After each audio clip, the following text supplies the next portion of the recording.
பிரதேச செயலாளர் பிரிவின் சின்னவம்பு வீட்டு திட்டத்தில் வீடுகளுக்குள் வெள்ள நீர் பூந்ததினால் மக்கள் பெரும் சிரமத்தை எதிர்நோக்கி வருவதாக கவலை தெரிவிக்கின்றனர்.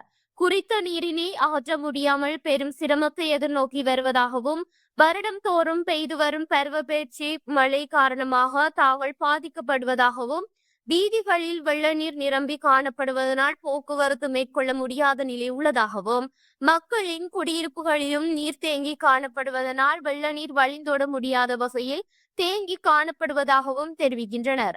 600க்கும் மேற்பட்ட குடும்பங்களை கொண்ட இக்கிராமத்தில் வெள்ள நீர் பிரச்சினைக்கு தீர்வின்றி உள்ளதாக தெரிவிக்கின்றனர்.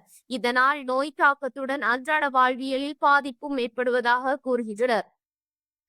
வந்தா வருடம் வெள்ளத்தினால் இப்பிரச்சனையை எதிர்நோக்கி வருவதாகவும், நீர் வழிந்தோட முடியாத வகையில் ஒழுங்கமைக்கப்பட்ட கால்வாய் வசதிகள் இல்லாத நிலைமை காணப்படுவதாக தெரிவிக்கின்றனர். வீதிகளும் சேதமடைக்கு செப்பனிடப்படாமல் வீதிக்கு மேலால் வெள்ள நீர் பாய்ந்து ஓடுவதனால் போக்குவரத்து பாதிப்பு ஏற்படுவதாகவும் தெரிவிக்கின்றனர்.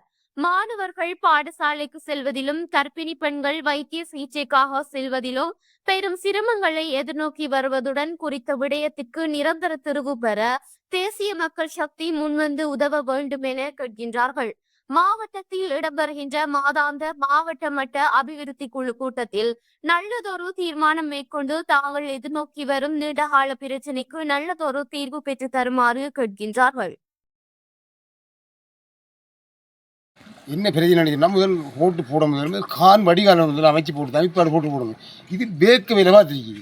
சரியா ஒழுங்கான முறையில் 2 பக்கம் கான் வந்து உயர்த்தி கட்டி போட்டு தான் பிற்பாடு தான் போட்டு வரணும். ஆனால் இதில் ஏன் எல்லா போடுவோம் அந்த காவட்ட ரோட்டு மெயின் ரோட்டும் அப்படி தான் இருக்கு, உள்ரோட்டும் அப்படி தான் இருக்கு.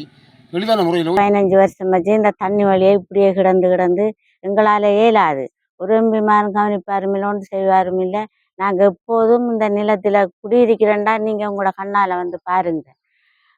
எங்களோட வீடு மரத்தம் இல்லை, அர்த்தமான வீடு இந்த கட்டித்தரல.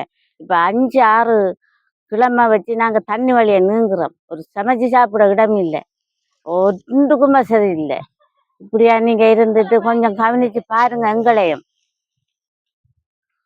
நாங்கள் என்ன நாங்கள் ஏழை, ஒரு வசதியும் இல்லை. இந்த ரோட்டு பல ரோட்டு 100 வீட்டு திட்டம் அப்படியே ஃபுல்லாக தண்ணி.